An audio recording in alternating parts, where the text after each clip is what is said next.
So Bill, we were talking a little bit about how we got started, and I think we both geeked out on the Casio, the Casio Calculator watch. Tell us a little bit about this watch. This is what I like to call the original smartwatch. Before the iWatch, before the iPhone, before the cell phones and everything.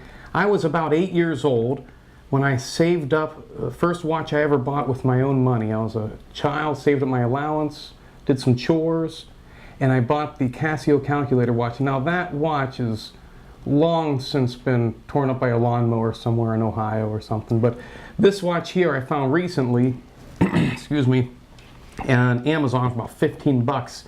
And I put it on a green NATO strap. I'll just wear it if I'm just kind of feeling weird, you know, but it's largely just something that's nostalgic. It brings me back to childhood. It's perfect, inexpensive addition to my collection to show where I got started with an interest in wristwatches. And it's great that you mentioned that, because I can remember a time when, and this is pre-smartphone, that thing was like the ultimate taboo to bring into a test. Like math teachers would like scope the room to make sure no one had a calculator watch. Like there was a time when that was considered to be very serious hardware before, you know, all of us were wearing like a missile guidance computer inside our pocket. It was also quite a skill in those days as a child to be able to spell as many swear words as you could with upside down. Oh yeah, upside down digits, of course. And I remember they all had some narrative. You'd be like something, and it was too large, and then she wound. You know, you can search that one on Google, kids. But the bottom line is, so that's where you started, and then you know, life took more serious turns. Maybe tell us a little bit about some watches here that have kind of a place in your heart from between your time as a kid and your emergence as a collector, somewhere in between.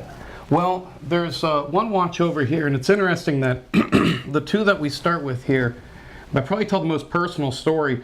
They're not high-end watches, but they're very they very much tell a story. This is another that was actually on my father's wrist when he passed, and what's really interesting and personal about this is that it was an accidental fall that took his life, and if you look closely at the crystal, you can actually see the crack from the fall. You can see the crack right there on the crystal, and so that's something that it was given to me right there in the hospital, and it's something that you know, I of course would never get it working again, change the crystal, nothing. It's something that it's been basically preserved ever since like that. And much like this one, it's not something so much to wear out, it's just something that's a very personal part of the collection.